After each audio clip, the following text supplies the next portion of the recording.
Today I'm showing you the top 10 NBA MVP seasons of all time, ranking each superstar's year by their unstoppability, iconic moments, and how much they went on to carry their teams in the postseason. First, two shoutouts since we skipped Speak's last video: Toronto, who correctly predicted the NBA would resume because they'd lose nearly $1 billion, and Ben Liu, who says Wiggins' athleticism is the funnest asset to watch at small forward. Question coming up for next vid shoutout: yearly giveaways for the top 5 on the Speaks board. The Cincinnati Royals were a team that 8 years after Oscar Robertson had a historic 1963-64 MVP campaign for them, relocated to Kansas City, where they renamed the team the Kings. Then in 1985, they relocated to Sacramento, where they've had only 2 division titles and not a single trip to the finals. Even though Cincinnati was a first-round exit, Robertson was 0.1 rebounds shy of averaging a triple-double for the second time in his Royals tenure. He remained the only player to average a triple-double in a season for over 50 years, and for that, the all-around superstar Oscar's undoubtedly the best player in the history of the Kings organization. Based off fundamentally sound footwork and shooting mechanics, Larry Legend was able to regularly drain iconic daggers amidst his entire career.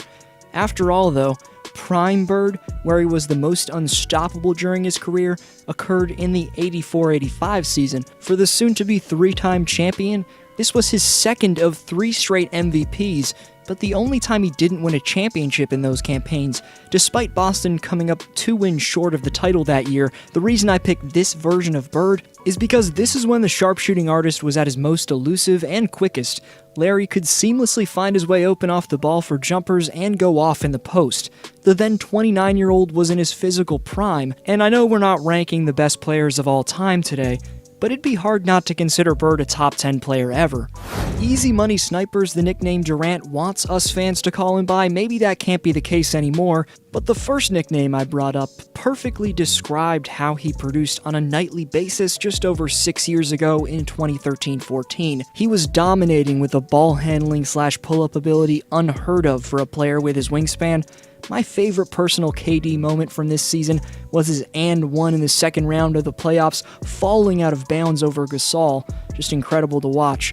But from square one in KD's illustrious OKC tenure, he launched himself into the NBA's most likable young rising talent, and debatably had the status as the best player in the league in 2014. The 7-foot shot-creating mastermind was letting it fly from 30 feet and beyond, revolutionizing the NBA. Of course, only a few years later, though, it was off to the Bay Area to join the Thunder's conference rivals. In the most physical era of basketball of all time, where hand-checking and contactual aggressiveness that simply wouldn't fly with the strict rules in the game today, 1988 Michael Jordan didn't make any excuses. With an explosive first step, plus a mix of polished finishing and all-time great hang time, MJ was finishing plays in a fashion that no fan at the time thought was possible. The bad boy Pistons would end up taking Jordan's Bulls down in the second round, but MJ proved that he was the league's most marketable talent in 1988, winning his first of 5 total MVP trophies. Far prior to his airness flashing onto the scene, Kareem was widely regarded as the greatest of all time. Abdul-Jabbar mastered the ability to keep his defender off balance when backing down in the post, and with that sensational aspect of Kareem's game, given he has a 7'5" wingspan, he was able to drop 34.8 points and 16.8 rebounds per game in the 71-72 season. What many forget about the most brilliant post scorer ever is that he was a great passer as well. All around, Kareem set the standard for the near future for what a man his size needs to have in his repertoire to gain elite status. Ranking Steph Curry's 2016 masterpiece isn't purely based off the volume of his dominance. It's about how this man revolutionized the game, culminated in this shot. Trying not to use it, Curry, way downtown, bang! Bang! Oh, what a shot from Curry! Chef Curry was cooking his defenders and seamlessly letting it fly from distance at such a high level that he changed the way the game's played today. Curry's 2015 and 2016 MVP seasons had a big impact on the three-point shot in today's NBA, being deemed as an essential factor for a perimeter player to have in his game.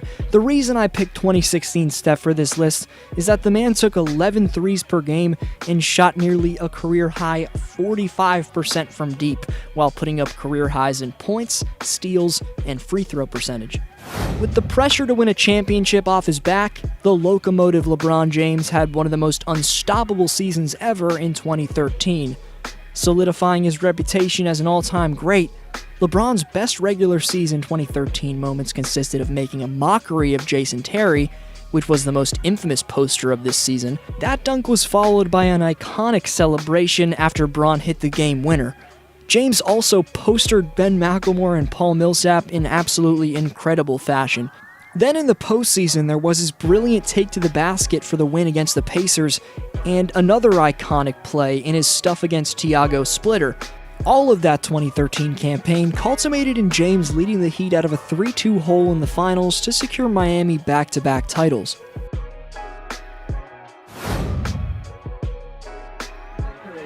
It's a pleasure to watch you grow. Congratulations, 1999-2000 NBA MVP, Shaquille O'Neal.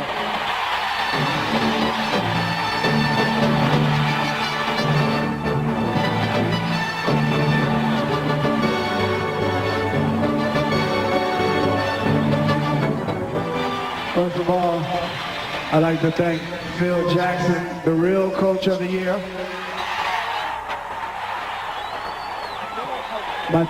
My teammates, and also the Staples Center fans, because you guys are the best.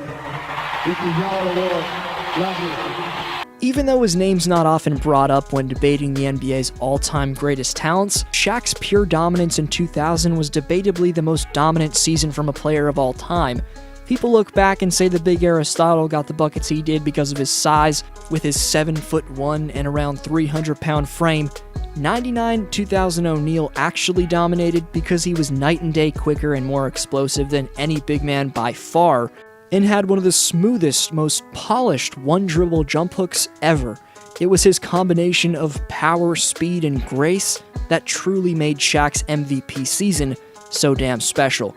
The Lakers captured their first of 3 consecutive titles, with Shaq averaging an insane 38 points, just under 17 rebounds, and 2.3 blocks in the NBA Finals. 2 numbers in his stat line are proof to why Chamberlain earns the number 2 greatest MVP season of all time: 33.5 points and 24.6 rebounds.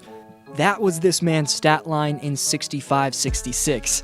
Of course, people are going to make the argument he didn't have competition, and yes, this insane year from Wilt came a few years before Kareem entered the league, but he still had to deal with developed star bigs like Nate Thurmond, Walt Bellamy, Wayne Embry, and Chamberlain's toughest task at the time was none other than one of the best defenders at center ever, Bill Russell. Wilt's 7'8" wingspan, relentless hustle, in an insane 47.1 minutes per game allowed him to tear through any defense offensively, but he also had one of the best fadeaways in the post that you'll ever see. He's the best rebounder of all time, and his shot blocking puts him in the debate for the best rim protector ever. Right before number 1, honorable mentions to 1993-94 Hakeem, 2016-17 Russell Westbrook, 2008-2009 LeBron James, 2001-2002 Allen Iverson, 1980-81 Julius Erving, 2004 Kevin Garnett, and 2010-2011 Derrick Rose. 40 years after the second-ranked Wilt, MJ was in his physical prime and also putting up a career-high 43% clip from three-point range. Michael's shooting and athletic prominence simultaneously were at their highest level in his career. Jordan also mastered the mid-range game, and whether it was his post-fade or shifty one-dribble pull-ups, that shot was also at its peak during the 95-96 campaign. What many fail to truly take into account when arguing against MJ's GOAT status is his perimeter defense. He was undoubtedly the most intimidating force in the game at guarding the perimeter. This campaign saw Jordan win his first championship in 3 years for his staggeringly outstanding two-way production from October all the way through June. 96 Michael Jordan was an easy choice for this number 1 spot. For more intriguing top 10s, along with other NBA lists, rankings, stories, and predictions, subscribe so you don't miss anything. Follow me on Instagram at DFlowHoops and check out how accurate my 2020 return predictions were in my last vid if you missed it. This was D-Flow. I'll see you next video.